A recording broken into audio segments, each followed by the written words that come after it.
Happy Sunday, everyone. Well, here we are in week 2 of the quarantine, and hope you're all hanging in there.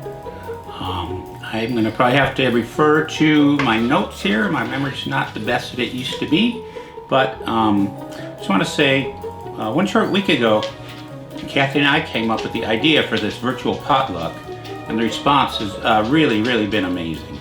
We've had entries from destinations near and far.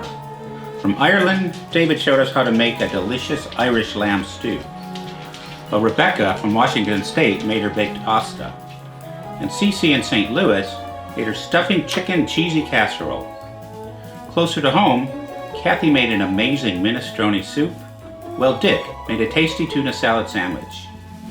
Even Floyd stopped by to share his favorite cat food recipe. Altogether, the total is 23 and growing. We thank everyone for participating. Please continue sending us your recipes. If you already submitted something, no worries, just send us something else. And if you haven't already, be sure to like our Facebook page, the 2020 Quarantine Virtual Potluck, and be sure to invite all your friends to like it too. One more thing, David Olton, who made that wonderful lamb stew, is a professional chef with over 40 years experience.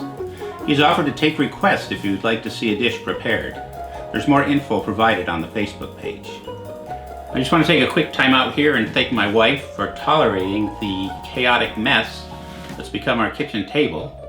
I want to just say your patience is much appreciated. And finally, I guess I'd be remiss if I didn't remind everyone to wash those hands and don't touch your face. So there you go. Be well, everyone, and take care of yourself.